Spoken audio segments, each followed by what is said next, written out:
Hi guys, hope you're doing well. Today I am revisiting an OG, so to speak, topic on my channel, and that is products that are worth the hype, not worth the hype, and not getting enough hype. I love creating this type of video. I didn't realize it had been almost a year since my last one, so I took way too many hours to sort through my makeup collection to figure out things that could go in each category. I have about 4 for each one. I'm gonna begin with the not worth the hype though, because I know that's why you're here. That's why I click into these types of videos. I'm like, well, let me see what you hate. So we're gonna start there. If you guys enjoyed this video, give it a thumbs up.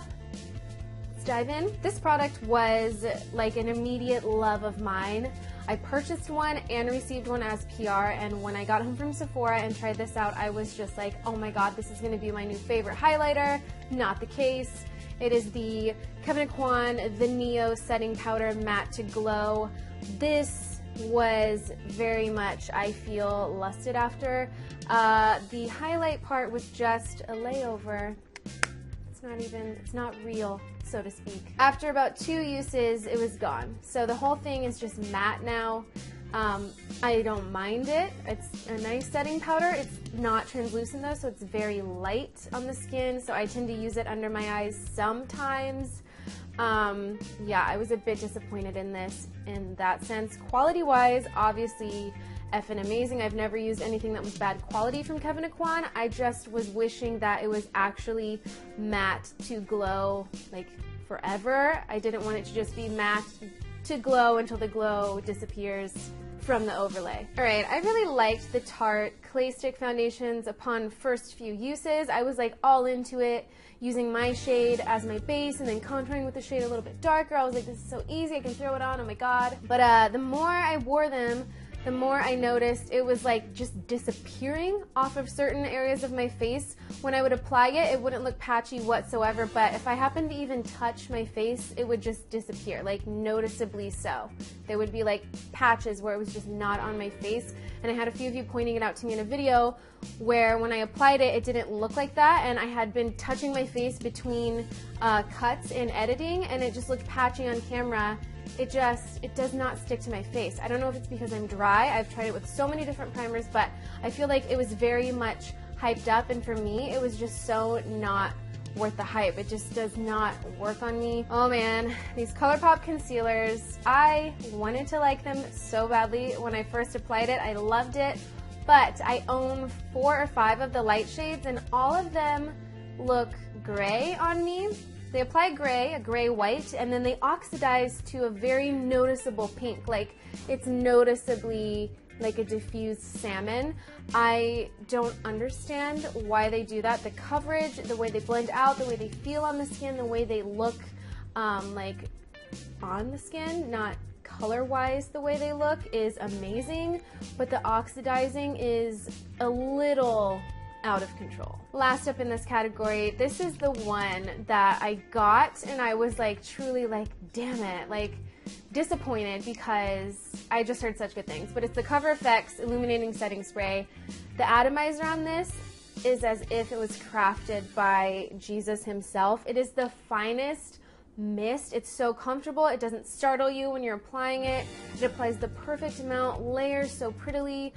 The product itself, though, is like glitter water. This is another product that I bought one of and then received one in PR, and both of them had the same kind of glittery, lots of glitter effect, and like in an everyday sense, it's not that noticeable. Like, you don't look like you have just like little chunks of glitter all over your face, but in photo and out in sunlight, it's definitely something that is kind of shocking.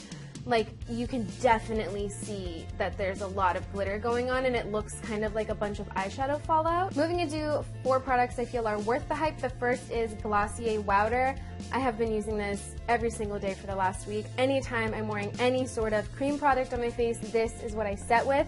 I feel like this powder is pretty unique. So with the Cover FX one, for example, I love it, but I noticed that it can get cakey very quickly, especially under the eye. With this one, it does not get cakey whatsoever, even when you build it up under the eye with a damp beauty sponge, which is the way I have to do things because my dark circles just, they can't hang. It does not emphasize texture, it does not emphasize breakouts, it doesn't make your skin look dry. I have layered it up and have found no cons with it. It doesn't oxidize. I I'm in love. The one thing I will say though is that I really need them to come out with a fair shade, because this one works on me now. It's like the exact color as my skin tone. It's the shade Light, but I know in the winter this might be too dark for me. The Subculture palette was quite the fail, but the matte lipsticks, however, excellent. These are one of the best matte lipstick formulas I own, by Anastasia Beverly Hills, of course.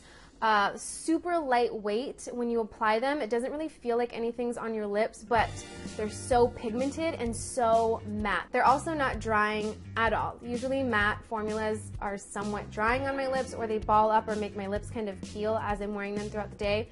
These don't do that. The Skinny Dip palette by Jouer, I feel, is the unsung hero of hyped products, because this had a lot of buzz surrounding it, and then I feel like the buzz died off pretty quickly. But these formulas are some of my favorite. I'm wearing the shade Bikini today. I don't know if you can see it on my lids, because I just did a really light kind of 2000s inspired wash. No other shadows, just the glitter. These are really nice. You don't need to use a glitter glue with them at all. Like, for example, this is Starlight, just touching it one time, just one time. This is the exact same payoff you get on the eyes. Applies really beautifully with both a finger and a flat brush. I cannot find any cons with this. There's not really any fallout. The glitter does not really leave my eyes during the day. And this is all just over a regular eyeshadow primer. The Urban Decay Naked Skin Shapeshifter palettes are honestly some of the best powder contouring and highlighting palettes that I have ever used. The creams in here, very good as well, until you start to get to the actual like illuminating shades. I find that those have no payoff whatsoever, like not even a little bit. The other cream shades, however, are super, super good. They're a little bit different than any other cream contouring and highlighting shades I've ever used. A lot of the times cream contour and highlight feel like gritty, almost like they're like a wet, weird powder, and then you have to add oil to them to get them to work. With these, I don't have to do that as someone who's dry. I feel like they slide on really well and don't mess up my makeup or lift up my base. Dually though, I don't think they're going to be oily on anyone who's oily. They just have a very creamy, easy to blend, non-patchy situation. The powders, however, are what make this palette. I feel like these powders are a much better option than the Kim Kardashian contour kits that just came out, because they're very similar in that they have like the 2 light shades and the 2 dark shades, but I feel like the payoff is better. This one I'm wearing today, and it just like glided on like so easily. I just dipped the brush in one time, blended it out, good to go. So I feel like it would take me forever to go through any of these shades, which is a good thing. The highlight powder in here, I mean, it speaks for itself. Moving into products that I feel need more hype, more of us need to be using these. I have 5 of these. So the first is the Milk Makeup Flex Concealer.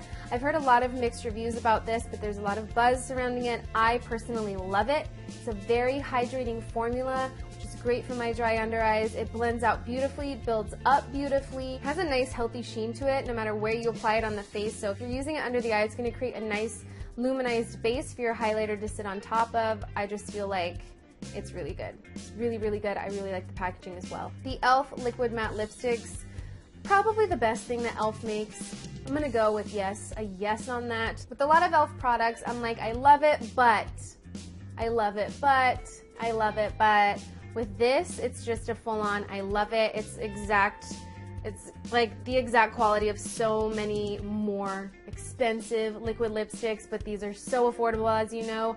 They're very velvety on the lips, pretty transfer proof, not drying. Just, I could go on and on in that regard.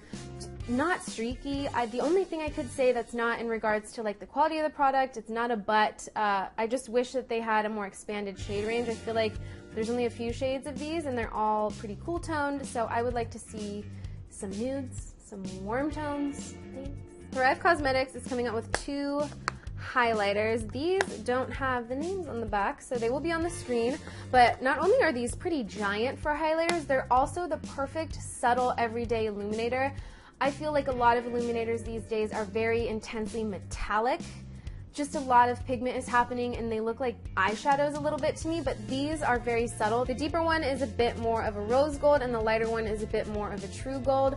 I feel like this one is almost too dark for me, but I feel like this one is also more subtle. Gives a really soft kind of satin sheen, whereas the rose gold one is the more intense one, which on my skin tone, I would use this more as like a bronzer topper, kind of like I've done today with that lighter highlighter. With these, they're subtle enough to where you really can apply them whichever way works best for you, which I love because it gives it a bit of a multifaceted, multi-application / use type of feeling. The MAC Studio Quick Trick Sticks, I feel like these are not talked about a lot because a lot of people are turned off by stick products because they're notoriously hit or miss, very hit or miss, but these are very much a hit. I have a lot of these and I haven't found any that I don't like.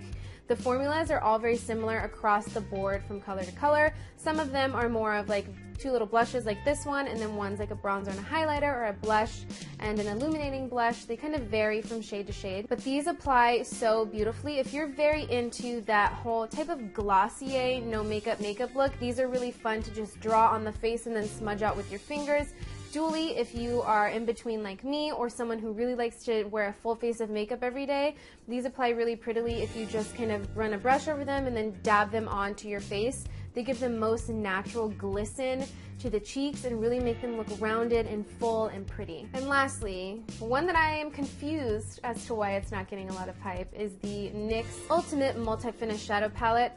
These palettes come in several different shades and they are so innovative. Why? I don't know why no one's really talking about them. So basically you get 4 matte shades that transcend into the same 4 matte metallics and then the same 4 matte glitters.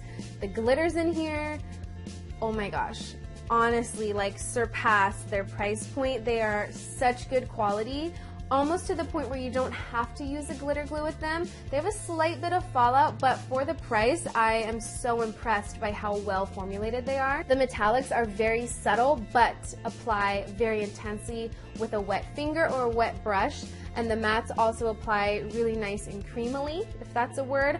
I like these because you can apply them with the finger or a blush. I'm very into just using whatever tool is in front of me. A lot of times it's just the hands, and these just blend out so beautifully, which I feel is very rare in drugstore quality eyeshadows. A lot of the times they're just too dry, but NYX I feel is becoming known for having really creamy, easy to work with shadows, and these are no exception. That is all the recommendations I have for you guys today. I really hope that you enjoyed this video, found some new products you might want to go splurge on or save on, given the fact that some of them are drugstore. Let me know your thoughts on some of the products that I thought were worth the hype or not worth the hype, because I know everyone's different and likes different things, so I would love to have that discussion with you in the comments below.